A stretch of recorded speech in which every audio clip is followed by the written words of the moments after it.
बिस्मिल्लाहिर्रहमानिर्रहीम। Dear students, आज हम इस वीडियो के अंदर डिस्कस करेंगे आई आर स्पेक्ट्रोस्कोपी के आई आर स्पेक्ट्रोस्कोपी का बेसिकली हम मकसद क्या लेते हैं या उसके हम यूजेस या उसके जो कंपोनेंट्स आ रहे होते हैं वो कौन कौन से हैं। तो अब सबसे पहले हम आई आर को स्टार्ट करते हैं। पहले बताते हैं कि आई आर स्पेक्ट्रोस्कोपी कौन सी टेक्निक है। तो हम कहते हैं कि ये एक एनालिटिकल टेक्निक है। Analytical technique. जी, अब ये एनालिटिकल टेक्निक तो है, तो इसका फ़ायदा क्या होगा। अब ये जो आई आर स्पेक्ट्रोस्कोपी है, इस टेक्निक का मकसद क्या होगा, हम इससे स्ट्रक्चर को फाइंड आउट कर सकते हैं। स्ट्रक्चर चाहे वो किसी सॉलिड का हो, चाहे वो किसी सॉल्यूशन का हमारे पास हो, किसी भी सरफेस का हो, या फिर कोई पेस्ट हमारे पास आ रहा है उस या गैसेस जो आ रही हैं उनको हम इजीली डिटरमिन कर सकते हैं, उनके स्ट्रक्चर्स को हम फाइंड आउट कर सकते हैं। तो आई आर जो स्पेक्ट्रोस्कोपी है वो बेस कर रही होती है वाइब्रेशंस के ऊपर, based upon vibrations of atoms. ठीक है, ये याद रखना है। इसका प्रिंसिपल हम कह सकते हैं कि जितनी हमारे पास वाइब्रेशंस आ रही होंगी एटम्स की, उसके ऊपर आई आर स्पेक्ट्रोस्कोपी बेस करती है। अब किस तरह बेस करती है, फॉर एग्जांपल हम कहते हैं कि एक हमारे पास एक सैंपल पड़ा है। ठीक है, ये हमारे पास एस सैंपल है। अगर फॉर एग्जांपल हम कहते हैं जो इलेक्ट्रोमैग्नेटिक रेडिएशन आई आर आ रही है, तो सैंपल जो है सैंपल के अंदर ऑब्जॉर्व होगी। अब जो सैंपल के अंदर जो एटम्स होंगे उनकी वाइब्रेशन इंक्रीज कर जाएंगी। जब उसकी वाइब्रेशन जो है वो इंक्रीज कर जाएंगी तो उसका जो हम कहते हैं एम्पलीट्यूड है वो क्या हो जाएगा, इंक्रीज हो जाएगा। तो इनके पास ज़्यादा एनर्जी आ जाएगी। जितनी ज़्यादा एनर्जी होगी उतनी ही ज़्यादा हम कहते हैं एक्साइटेड स्टेट प्रोड्यूस हो जाएंगी। और जितनी हमारे पास एक्साइटेड स्टेट होंगी तो हम कहते हैं उनका जो एनर्जी लेवल है वो बहुत ही ज़्यादा है। अब हम चाहते हैं कि जो उनकी एनर्जी है वो कम हो, या फिर हमें हीट के तौर पर हमें उनकी एनर्जी चाहिए, तो क्या करेंगे, तो जो ट्रांजिशन स्टेट है वो फिर वहाँ से आकर ग्राउंड स्टेट की तरफ आएंगे।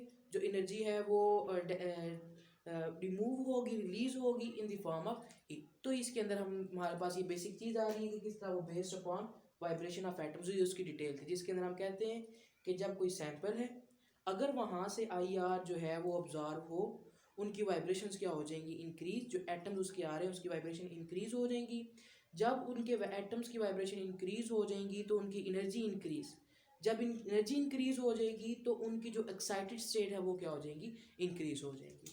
तो हमने ये बेसिकली डिस्कस कर लिया कि किस तरह ये बेस करता है जी वाइब्रेशंस के ऊपर। ठीक है, तो हमने यहाँ पे डिस्कस कर लिया। उसके बाद अगर हम डिस्कस करें यहाँ पे इसकी रेंज और वेवलेंथ कौन कौन सी आएंगी, यहाँ पे range and wavelength of I R. ठीक है, तो इसकी रेंज क्या होगी। तो अगर हम देखें इलेक्ट्रोमैग्नेटिक हमारे पास जो स्पेक्ट्रम आता है उसके अंदर सबसे पहले अगर हम सिंपल इसको आई आर को देखें तो उससे पहले हमारे पास जो आता है हम उसको नाम देते हैं जी विजिबल लाइट का रीजन। उसके बाद हमारे पास आता है जी आई आर, उसके बाद आता है जी माइक्रोवेव। ठीक है, तो हमारे पास ये तीन हमारे पास आ रही है। ठीक है, अभी हम डिस्कस कर रहे हैं आई आर को, ये कहाँ पे लाई कर रहे हैं। तो हम सिंपल ये कहते हैं कि जो हमारे पास आई आर है, इंफ्रारेड रेडिएशन है, वो लाई कर रही होती है बिटवीन विजिबल लाइट और माइक्रोवेव। तो अब सबसे पहले हम कहेंगे इसकी जो वेवलेंथ है वो कम है as compare to I R, और आई आर की जो वेवलेंथ कम है एज कम्पेयर टू माइक्रोवेव। तो हम यहाँ पे वेवलेंथ का ऑर्डर बना लेते हैं, ऑर्डर ऑफ वेवलेंथ। तो ये बन जाएगा इस तरह, विजिबल लाइट की जो वेवलेंथ है लेस है आई आर से, और इसकी है जी माइक्रोवेव से, माइक्रोवेव्स। जी ये याद रखना है, वेवलेंथ जो होती है वो इन्वर्सली प्रोपोर्शन होता है फ्रीक्वेंसी के भी और एनर्जी के भी। ठीक है, तो ये याद रखें आप, एनर्जी और फ्रीक्वेंसी डायरेक्टली प्रोपोर्शन है एक दूसरे के, और ये किसके इन्वर्सली प्रोपोर्शन आएगी, वेवलेंथ। अगर हम बात करें ऑर्डर ऑफ फ्रीक्वेंसी का, फ्रीक्वेंसी, तो हमारे पास ऑर्डर उल्टा हो जाएगा, रिवर्स हो जाएगा। तो विजिबल की ज़्यादा हो जाएगी as compare to I R, फिर आई आर की ज़्यादा हो जाएगी एज कम्पेयर टू माइक्रोवेव। फिर उसके बाद अगर हम एनर्जी की बात करें तो हमने भी ऑलरेडी डिस्कस किया कि एनर्जी और फ्रीक्वेंसी डायरेक्टली प्रोपोर्शनल है, तो उस बेस के ऊपर हम कह सकते हैं कि इनका जो ऑर्डर है वही रहेगा, visible light I R greater than microwave,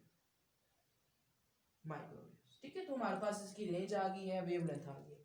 अब इसके अंदर हम आई आर के 3 रीजन बना देते हैं। अगर हम देखें फॉर एग्जांपल हम कहते हैं आई आर विजिबल लाइट के यहाँ से स्टार्ट हो रहा है और यहाँ तक आ रहा है, ठीक है, ये हम कहते हैं जी इसका रीजन आ रहा है। अच्छा जी, अब हम इसके 3 रीजन बना देते हैं। एक ऐसा रीजन जो एक विजिबल लाइट के करीब है, ठीक है, फर्स्ट रीजन। सेकंड जो इटसेल्फ इसके मिड में आ रहा है। थर्ड वाला जो माइक्रोवेव्स जो है उनके आ रहा है नियर। तो जो रीजन विजिबल लाइट के करीब है उसको हम नियर इंफ्रारेड का नाम देते हैं, इंफ्रारेड रीजन का नाम देते हैं। जो मिड में आएगा उसको मिडल इंफ्रारेड, और जो हमारे पास माइक्रोवेव के नजदीक आएगा नियर आएगा हम उसको नाम दे देंगे फार इंफ्रारेड रीजन, ठीक है, इंफ्रारेड रीजन। तो ये हमारे पास इसके रीजन बन रहे हैं आई आर के।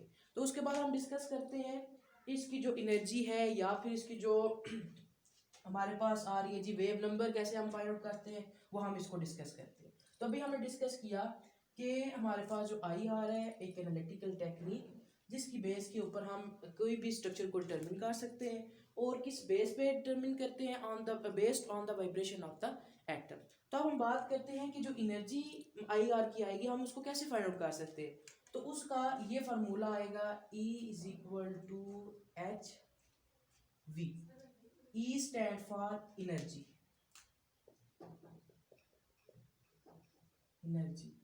और ये जाउल के अंदर दी जाएगी। एच जो है वो हमारे पास प्लांक्स कांस्टेंट है, और इसकी वैल्यू है जी 6.62 multiply by 10 to raise power -24 joule second, ठीक है, जाउल पर सेकेंड, ठीक है, पर सेकेंड। और जो हमारे पास वी आ रहा है वी रिप्रेजेंट कर रहा है जी फ्रीक्वेंसी को,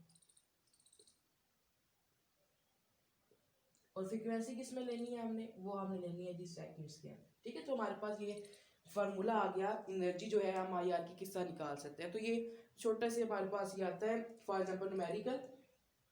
अगर आपके पास फ्रीक्वेंसी दी हुई है जी आई आर कितनी आ रही है तो आप उसकी एनर्जी को फाइंड आउट करें। तो आपने सिंपल ये फार्मूला लगाना है, प्लांक्स कांस्टेंट की वैल्यू आपके पास गिवन, ठीक है। तो उसके बाद वी की वैल्यू दी हुई होगी तो आप एनर्जी को निकाल सकते हैं। इसी तरह एनर्जी दी हुई होगी तो आप यहाँ से फ्रीक्वेंसी को फाइंड आउट कर सकते हैं। अगर हम वेव नंबर को इंट्रोड्यूस करवाना चाहें तो हम कहते हैं कि जो v हमारे पास इसके इक्वल आता है v is equal to c by lambda. तो हम इसी को इनकी जगह लिख सकते हैं E is equal to H c by lambda. ऐसे आप वेव नंबर को हम रिप्रेजेंट करते हैं v बार के साथ, ठीक है। तो हम इसको ऐसे लिख सकते हैं 1 बाय लैम्डा। जो वेवलेंथ होती है वो हम सेंटीमीटर में लेते हैं, ठीक है। जो हमारे पास ये जो आ रही है वेवलेंथ वो सेंटीमीटर में, तो इसका यूनिट क्या हो जाएगा वेव नंबर का, ये वेव नंबर मैं यहाँ पे लिख देता हूँ, ये इसको रिप्रेजेंट कर रहा है वेव नंबर। तो इसका जो यूनिट होगा वो पर सेंटीमीटर है, ठीक है, पर सेंटीमीटर। तो आप यहाँ पे उसकी वैल्यू पुट कर देते हैं E is equal to H c, इसको ऐसे लिख दें आप पहले, फिर आप इसको लिख दें E is equal to H C V bar जो कि वेव नंबर को रिप्रेजेंट कर रहा है, ठीक है। तो अब यहाँ से भी आपके पास एक न्यूमेरिकल आ सकता है कि अगर आपके पास एनर्जी दी हुई है जी, उसके बाद हमारे पास उसमें दी हुई है जी V की वैल्यू दी हुई है, तो आप C की वैल्यू निकालें, या फिर आपके पास C दिया हुआ है E दिया हुआ है तो V बार की वैल्यू निकालें, ठीक है। तो इस तरह हमारे पास जो न्यूमेरिकल है वो चेंज करके आते हैं। तो अभी हमने बेसिकली डिस्कस किया कि जो एनर्जी है उसको कैसे निकाल सकते हैं, या फिर जो वेव नंबर के जो हमारे पास न्यूमेरिकल्स आते हैं उसको कैसे फाइंड आउट करते हैं। और इसके अंदर याद रखना है प्लांक्स कांस्टेंट की वैल्यू, ठीक है, वो आपने याद रखनी है कि 6.62 multiply by 10 to raise power -24 joule पर सेकेंड। तो अब उसके बाद हम बात करते हैं आई आर की। अगर हमने स्टार्ट के अंदर जो देखा था कि बेस कार होते हैं वाइब्रेशंस ऑफ द एटम्स के ऊपर, ठीक है। तो कौन कौन सी वाइब्रेशंस बनेंगी या किस तरह अगर वाइब्रेशन हो तो हमारे पास स्ट्रक्चर कैसे बनेंगे, ठीक है। तो हम कहते हैं जो वाइब्रेशन, यहाँ पे हम हेडिंग दे दें कि वाइब्रेशन हमारे पास कितनी टाइप्स की होगी। तो वाइब्रेशन हम कहते हैं 6 टाइप्स की हो सकती है। और इनको नाम दे सकते हैं 6 टाइप्स ऑफ वाइब्रेशन या 6 टाइप्स ऑफ स्ट्रेचिंग का, ठीक है, on the basis of vibration. तो पहली हमारे पास आएगी जी एसिमेट्रिकल,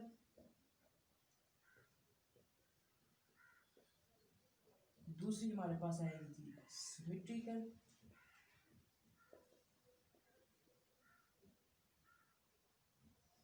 तीसरी हमारे पास आएगी जी बेंडिंग, चौथी हमारे पास वैगिंग, पांचवी आपके पास आएगी जी ट्विस्टिंग, और जो छठी है हमारे पास, हम चलिए यहाँ पे इसको प्रेजेंट कर देते हैं, छठी हमारे पास आएगी रॉकिंग, ठीक है। तो ये 6 तरह की आपके पास वाइब्रेशंस की बेस के ऊपर जब आईआर सैंपल से पास करेगी तो 6 तरह की स्ट्रेचिंग हमारे पास प्रोड्यूस होंगी या 6 तरह की वाइब्रेशंस हमारे पास आएंगी। तो पहले हमारे पास बात हुई थी एसिमेट्रिकल, फिर सिमेट्रिकल, फिर bending, waging, twisting and rocking. तो अब किस तरह के स्ट्रक्चर, अगर हम फॉर एग्जांपल देखते हैं मीथेन सैंपल है हमारे पास, तो उसके अंदर ये 6 तरह की किस तरह स्ट्रेचिंग आएगी। फॉर एग्जांपल हम कहते हैं कि अगर हमारे पास ये मीथेन स्ट्रक्चर है एच एच एच, ठीक है। तो अगर हमारे पास फाइल एसिमेट्रिकल है, अगर स्ट्रेचिंग इस डायरेक्शन के अंदर हो, ठीक है, कि एक जो एटम है वो आउटवर्ड की तरफ उसकी स्ट्रेचिंग हो रही है, एक की इनवर्ड हो रही है, तो उस स्ट्रेचिंग को हमने नाम दिया जी एसिमेट्रिकल। और अगर फॉर एग्जांपल एक ही हमारे पास डायरेक्शन के अंदर हो रही है, फॉर एग्जांपल अगर हम इसको करते हैं कि चेंज इनवर्ड दोनों हो रही है स्ट्रेचिंग, तो हम उनको नाम दे देंगे जी सिमेट्रिकल। और अगर हमारे पास स्ट्रेचिंग हो इस डायरेक्शन के अंदर, ठीक है, दोनों एक दूसरे के करीब आ जाए, जब वो आई आर को ऑब्जॉर्व करें तो हमारे पास उसको नाम देंगे हम बेंडिंग का। अजी वैगिंग हमारे पास, ये हमारे पास इस डायरेक्शन के अंदर आए, ठीक है, ये जो पूरा स्ट्रक्चर है वो नीचे की तरफ हमारे पास वैग करेगा, उसको हम नाम दे देंगे वैगिंग का। अच्छा अब ट्विस्टिंग के बारे में, ट्विस्टिंग हमारे पास आएगी ये वाला एटम इस तरफ और ये वाला एटम इस तरफ, अगर हम कहीं मूव करें तो हम उसको नाम दे देंगे जी ट्विस्टिंग। और रॉकिंग के लिए ये इस डायरेक्शन के अंदर, ये इस डायरेक्शन के अंदर और ये इस डायरेक्शन के अंदर एटम मूव करे तो हम नाम दे देंगे इनको रॉकिंग। ये याद रखना है, ये जो हमारे पास दो है ये हमारे पास आउट ऑफ प्लेन बेंडिंग है, ठीक है, प्लेन के अंदर बेंडिंग नहीं होती, out of the plane bending, और ये वाला इन प्लेन बेंडिंग। तो ये हमारे पास आ गई है जी 6 टाइप्स ऑफ स्ट्रेटजी, जिसकी बेस के ऊपर हम कहते हैं कि ये स्ट्रक्चर इस तरह का हो सकता है, या वो जब आई आर जो है उसको ऑब्जॉर्व करेगा तो सैंपल की ये फॉर एग्जांपल वाइब्रेशन इस तरह की हो तो ये वाले स्ट्रक्चर्स मान सकते हैं एसिमेट्रिकल, सिमेट्रिकल, बेंडिंग, वैगिंग या ट्विस्टिंग, जिसे हम आउट प्लेन बेंडिंग का भी नाम देते हैं, और जो इन प्लेन बेंडिंग है हम उसको नाम देते हैं जी रॉकिंग। तो ये हमारे पास आ रही थी वाइब्रेशन, टाइप्स ऑफ वाइब्रेशन या टाइप्स ऑफ स्ट्रेचिंग। अब उसके बाद हम एक और डिस्कस करते हैं जो टर्म हम यूज करेंगे आई आर को समझने के लिए या आई आर के फैक्टर्स को समझने के लिए। तो वहां पे हम एक टर्म यूज करेंगे ओवरटोन फ्रीक्वेंसी।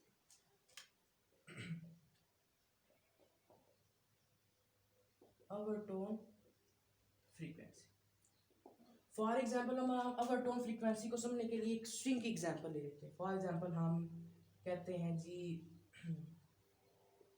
एक हमने स्ट्रिंग रखा या थ्रेड की एग्जांपल, जो भी आप एग्जांपल लें, तो हमने दो एंड्स के साथ उसको ना जोड़ दिया, बांध दिया। तो अगर हम उसको फॉर एग्जांपल इसको ऊपर की तरफ दिखेलें तो इस तरह की फॉर एग्जांपल स्ट्रक्चर बांध रहे हैं जी, ठीक है। तो जो इसके अंदर फ्रीक्वेंसी आएगी उसको आप F1 का नाम दे दें, ठीक है। तो जो हमारे पास सबसे पहली फ्रीक्वेंसी आई है उसको हमने नाम देना है जी फंडामेंटल फ्रीक्वेंसी, ठीक है। और अगर हम कहें कि इसके अंदर मजीद फ्रीक्वेंसी प्रोड्यूस हो तो इसको हम F2 का नाम दे देंगे, इसको F3 का, ठीक है। तो अब हमारे पास ओवरटोन फ्रीक्वेंसी क्या होती है, तो हम देखेंगे F1 जो है उससे ग्रेटर आएगी F2, फिर F2 से ग्रेटर आएगी जी F3 आएगी। अगर हम इसको ऐसे लिखें, F2 को हम ऐसे लिख दें जी F2 is equal to 2 times of F1, ठीक है। जो F2 आई है वो 2 टाइम्स ऑफ F1 है जी। उसके बाद हमारे पास जो फ्रीक्वेंसी आई है F3 ये आई है जी 3 टाइम्स ऑफ फर्स्ट फ्रीक्वेंसी। तो हमारे पास जो ये वाली फ्रीक्वेंसी आ रही है ठीक है, फॉर एग्जाम्पल हमने ये जो कहा कि जो इंटीग्रल मल्टीपल आ रहे हैं, ठीक है, यहाँ पे फर्स्ट फ्रीक्वेंसी के जो इंटीग्रल मल्टीपल आ रहे हैं और उसकी बेस के ऊपर जो फ्रीक्वेंसी बन रही है, ठीक है, integral multiple of fundamental frequency, उस फ्रीक्वेंसी जो हमारे पास बनेगी उस फ्रीक्वेंसी को नाम दे देंगे जी ओवरटोन फ्रीक्वेंसी का, जो कि बेस करेगी फंडामेंटल फ्रीक्वेंसी के ऊपर। ठीक है, तो हमारे पास ये ओवरटोन फ्रीक्वेंसी, वो हम देखेंगे इसके कॉम्प्लिकेटेड फैक्टर्स के ऊपर कि किस तरह ये इफेक्ट करती है आईआर के अंदर। ठीक है, तो अभी हमने जो बेसिक टर्म्स है वो यहाँ पे डिस्कस की है। जैसे हमने डिस्कस किया था यहाँ पे उसकी जो स्ट्रेचिंग की टाइप थी, किस तरह की वो वाइब्रेशंस हो के उनकी जो स्ट्रक्चर्स हैं वो चेंज हो जाते हैं। उसके बाद हमने डिस्कस करना है कि अभी हमने बात की थी सैंपल की, तो सैंपल किस तरह का हो जो आईआर को ऑब्जॉर्व करे या फिर जो आईआर है उसको ट्रांसमिट भी करे। ठीक है, तो हम यहाँ पे देखेंगे IR active species.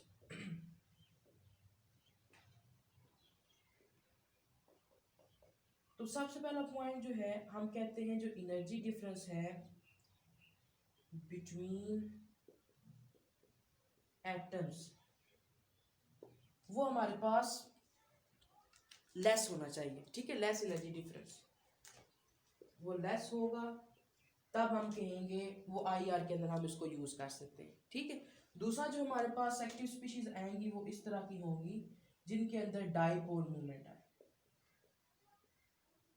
Dipole movement, जिनके अंदर डाइपोल मूवमेंट, ज्यादातर हम आईआर को देखते हैं इस पॉइंट के ऊपर, डाइपोल मूवमेंट के ऊपर। ठीक है, तो जिनके अंदर हम कहते हैं कि डाइपोल मूवमेंट होगी वो एक्टिव स्पीशीज होगी। तो ये हमने बात कर ली कि पहला जो पॉइंट ये लेते हैं, जो हमारे पास एटम्स आ रहे होते हैं डिफरेंट काइंड्स ऑफ, ठीक है, डिफरेंट एनर्जी डिफरेंस आए, energy difference between different atoms, या एटम्स हम कह सकते हैं on the basis of rotation या कोई भी मोशन की टाइप के अंदर जो एटम्स आ रहे होते हैं, फॉर एग्जांपल रोटेशन के अंदर हैं, ट्रांसलेटरी मोशन के अंदर जो हमारे पास एटम्स मूव कर रहे होते हैं उनके तरफ, फॉर एग्जांपल हम कहते हैं कि दो हमारे पास ये, फॉर एग्जांपल ये हमारे पास आ रहे हैं जी एटम्स है, अगर ये स्ट्रेट लाइन मूव कर रहे हैं तो ये ट्रांसलेटरी मोशन को ओबे कर रहे हैं।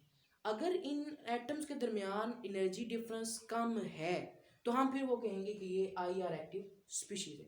और डाइपोल मूवमेंट जिनके अंदर होगा हम कहेंगे वो भी क्या होगी, एक्टिव। जितना डाइपोल मूवमेंट ज्यादा होगा वो हमारे लिए सैंपल बहुत ज्यादा सुटेबल होगा।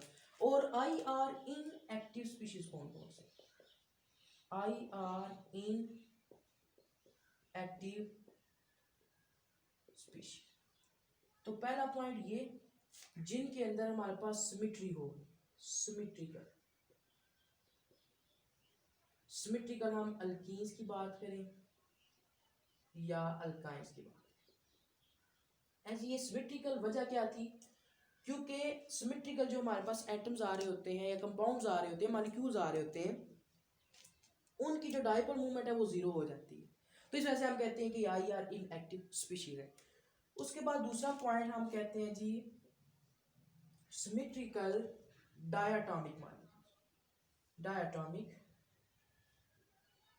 Molecules, for example O2 H2, इस तरह के हमारे पास डायटोमिक मॉलिक्यूल जो कि सिमिट्रिकल हो, इनकी भी डाइपोल मूवमेंट क्या हो जाएगी, जीरो हो जाएगी। उसके बाद थर्ड हमारे पास जो है आयनिक सॉल्ट, ठीक है, ये हम यूज नहीं कर सकते, ये इनएक्टिव स्पीशीज है। लेकिन हम आईआर के अंदर इनको एज अ सैंपल होल्डर के तौर पर भी हम यूज कर सकते हैं, याद रखना है, सैंपल होल्डर के तौर पर, एज अ सैंपल नहीं, सैंपल होल्डर के तौर पर हम इनको आयनिक जो सॉल्ट है उनको यूज कर सकते हैं।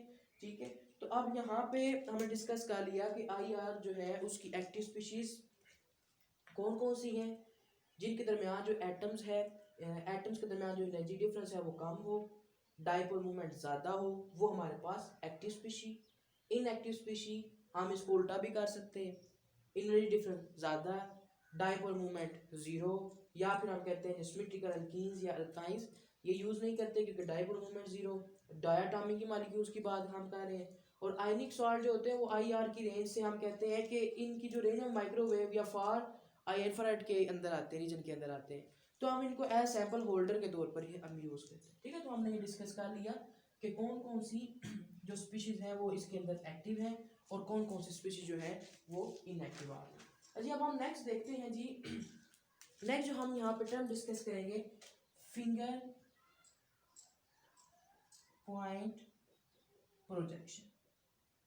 ठीक है, तो हम बेसिकली इस लेक्चर के अंदर ये डिस्कस करेंगे कौन कौन सी बेसिक चीज़ें जो है वो आई स्पेक्ट्रोस्कोपी के अंदर आ रही है। जैसे हमने सिंपल बात की कि इसका जो प्रिंसिपल है based upon the vibration of the atoms, फिर हमने इसकी जो रेंज बताई, वेव लेंथ बताई, फिर एनर्जी का फार्मूला, वेव नंबर, उसके बाद हम आगे वाइब्रेशन की टाइप्स जो 6 आ रही थी वो हमने डिस्कस की। फिर हमने डिस्कस किया कि आईआर की जो एक्टिव स्पीशीज हैं वो कितनी हैं, या किस तरह आईआर जो है वो एक्टिव स्पीशीज को एज अ सैंपल यूज कर सकते हैं हम, उसके अंदर इनएक्टिव स्पीशीज कौन कौन सी हैं। ठीक है, तो अब हम यहाँ पे डिस्कस कर रहे हैं, और एक और हमने डिस्कस की थी ओवरटोन फ्रीक्वेंसी का। ठीक है, तो अब हम यहाँ पे डिस्कस कर रहे हैं जी फिंगर पॉइंट प्रोजेक्शन।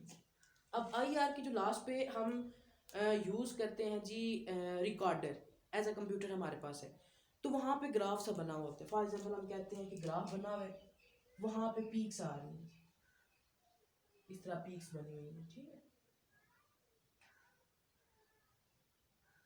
अब फॉर एग्जाम्पल हम इस एरिया को अगर कहें या बहुत ज़्यादा इसको मिक्स कर दें या बहुत ही करीब लें, ठीक है, दूसरे के करीब लें, अभी समझ लें इसको फिंगर पॉइंट प्रोजेक्शन का फ़ायदा क्या है, फिंगर पॉइंट रीजन का मकसद क्या है। तो हमारे पास सम टाइम ग्राफ ऐसे बनेगा कि पीक्स एक दूसरे के साथ मिक्स अप हो रही होंगी, बहुत ज़्यादा पीक्स हमारे पास आएंगी।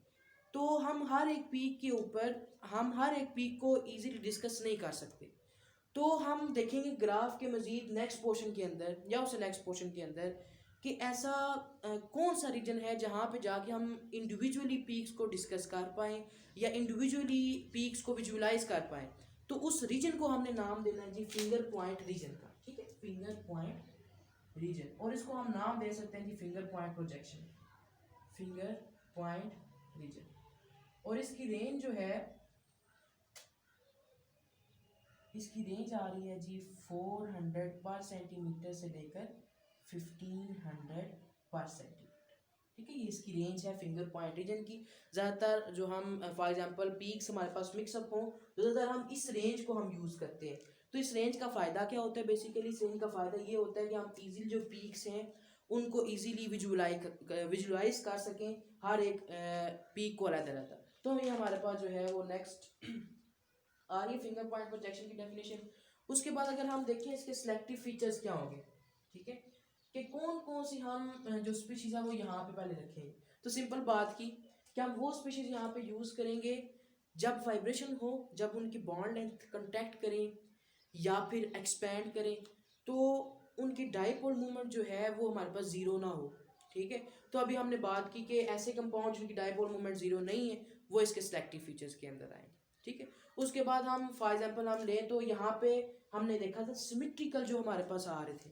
ठीक है, सिमेट्रिकल एटम्स आ रहे थे, अल्कीन्स आ रहा था, अल्काइन सिमेट्रिकल डायटोमिक आ रहा था, वो इनएक्टिव स्पीशीज थी। तो हम इसके सिलेक्टिव फीचर्स के अंदर ये कह सकते हैं हम उनकी जगह हम ऐसे लेके आए जो हमारे पास एसिमेट्रिकल हो, या फिर हम कहते हैं O2S की जगह हम हेट्रो, ठीक है, हेट्रोटॉमिक हम मॉलिक्यूल्स लेके आए। ठीक है, डिफरेंट होंगे तो हमारे पास एसिमेट्री आएगी, एसिमेट्री की बेस के ऊपर हम कहते हैं कि जो उनकी डाइपोल मूवमेंट है वो ज़्यादा हो जाएगी। तो इसके अंदर ये सिलेक्टिव फीचर्स आ रहे हैं।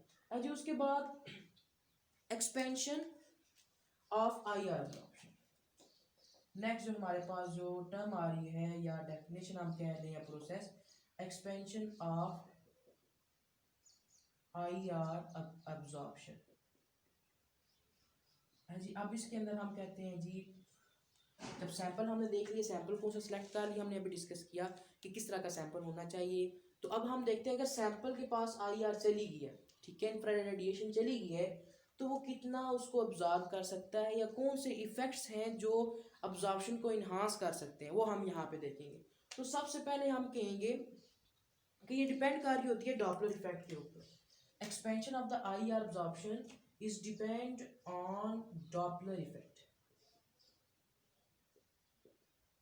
जी what is Doppler effect? Doppler effect हम बेसिकली यूवी के अंदर ना क्लियर करेंगे, जिसके अंदर हम डिस्कस करेंगे क्रोमोफोर्स, ठीक है, जिसके अंदर हम डिस्कस करेंगे रेड शिफ्ट और ब्लू शिफ्ट। अब यहाँ पे सिंपल देख लें, डॉपलर इफेक्ट दो चीज़ों की मदद से आ रहा है।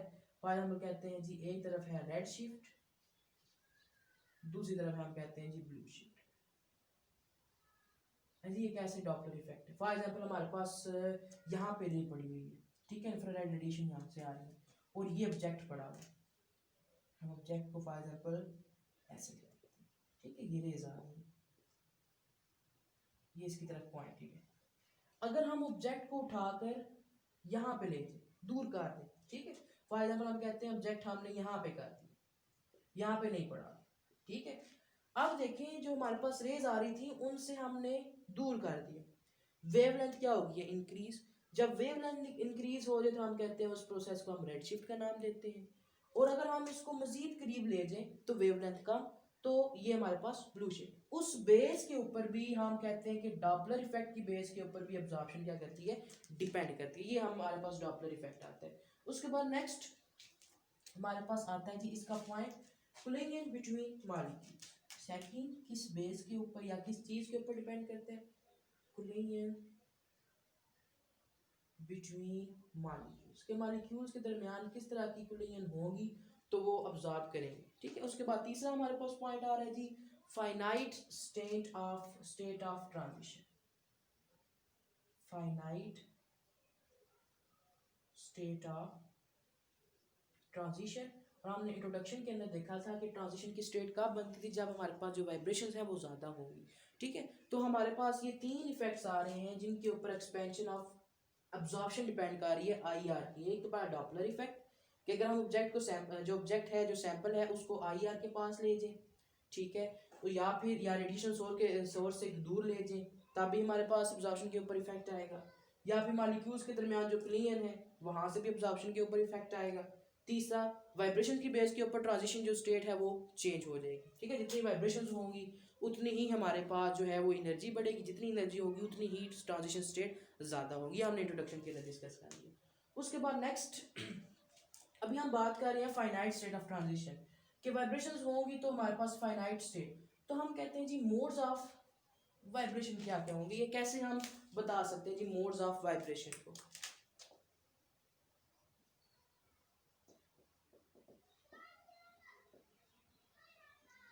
फॉर एग्जाम्पल हम कहते हैं कि हम दो कोई भी कंपाउंड ले लें, फॉर एग्जाम्पल कार्बन डाइऑक्साइड ले लें और वाटर मॉलिक्यूल ले लें, ठीक है। तो अगर हम बात करें कि हम मोड्स ऑफ वाइब्रेशन को कैसे फाइंड आउट करें, तो सबसे पहले मोड्स ऑफ वाइब्रेशन को निकालने के लिए हमें ये पता होना चाहिए कि उसके एटम्स कितने हैं, ठीक है। जब हमें उसका मॉलिक्यूलर फार्मूला आता होगा हम इजीली एटम्स बता सकते हैं। दूसरा पॉइंट हमने उसका स्ट्रक्चर देखना, उसकी ज्योमेट्री देखनी है, क्या वो लीनियर है या फिर वो नॉन लीनियर। अब यहाँ पे हमने एटम्स काउंट कर लिए, 3 एटम्स कार्बन डाइऑक्साइड के पास, वाटर के पास भी 3, लेकिन स्ट्रक्चर डिफरेंट। ये हमारे पास लीनियर और ये हमारे पास नॉन लीनियर स्ट्रक्चर। तो इसके एटम्स कितने हैं, नंबर ऑफ एटम्स हम 3, इसके नंबर ऑफ एटम्स 3। तो अगर हम कहें कि इसके पास डिग्री ऑफ फ्रीडम कितने हैं, ठीक है, एक टर्म है, तो डिग्री ऑफ फ्रीडम का मतलब है उसके पास कितने एटम्स हैं, तो 3 एटम्स है, मतलब डिग्री ऑफ फ्रीडम भी क्या है जी 3। यहाँ पे n3 है तो डिग्री ऑफ फ्रीडम भी हमारे पास कितना है 3। अब किस तरह हम कहते हैं कि कितनी वाइब्रेशंस कर सकते, कितनी टाइप्स की वाइब्रेशन कर पाएंगे, तो ये याद रखना है लीनियर जब हमारे पास स्ट्रक्चर होगा तो उसका फार्मूला आ जाएगा 3n-5 और नॉन लीनियर के लिए 3n-6, n number of atoms. तो अब हम देखें कि ये CO2 है, इसके अंदर कितनी वाइब्रेशंस आ सकती हैं, या इस टॉपिक को आप नंबर ऑफ वाइब्रेशन का भी नाम दे सकते हैं कि कितनी वाइब्रेशन आ सकती है। तो ये 3-5, 9-5 और 4। तो इसका मतलब है कार्बन डाइऑक्साइड 4 तरह की वाइब्रेशंस कर सकते हैं। अब वाइब्रेशन किस तरह की कर सकते हैं, मे बी वो रोटेशनल कर रहा है या फिर हमारे पास ट्रांसलेटरी कर है। रोटेशनल वो 3 दफ़ा कर रहा है और ट्रांसलेटरी 1 दफ़ा कर है, ठीक है। तो इस तरह की वाइब्रेशन हमारे पास कार्बन डाइऑक्साइड। तो वाटर के अंदर अगर हम देखें तो ये बन जाएगा 3, यहाँ पे 3 पुट कर दें इनकी जगह, -6, तो ये 9-6 और ये 3। जो हमारे पास वाटर है नॉन लीनियर है, नंबर ऑफ एटम्स 3 है, तो उसकी जो हमारे पास वाइब्रेशंस आएंगी या नंबर ऑफ वाइब्रेशन वो हमारे पास क्या हो जाएगा 3 हो जाएगा। उसके बाद नेक्स्ट हमने डिस्कस किया था कि डाइपोल मूवमेंट, ठीक है। तो डाइपोल मूवमेंट हमने कहा था कि डाइपोल मूवमेंट हमेशा उन्हीं ही मॉलिक्यूल का होना है जिन के जो एटम्स हैं वो डिफरेंट होंगे, एसिमेट्रिकल एटम्स को हमने पिक करना है। तो तो इलेक्ट्रोनेगेटिव डिफरेंस ज़्यादा होगा तो डाइपोल मूवमेंट क्या होगी, ज़्यादा होगी। ठीक है, तो हम उसको सिलेक्टिव फीचर्स के अंदर भी लेके आ सकते हैं कि कौन कौन सी चीज़ें जो है वो हम आईआर के अंदर यूज़ कर सकते हैं। तो एक ही टॉपिक के अंदर हम तीनों चीज़ों को लेके आ सकते हैं, जहाँ पे वहाँ पे हमने डिस्कस किया था IR active species, IR inactive species. ठीक है, उसको भी आप सिलेक्टिव फीचर्स के अंदर ही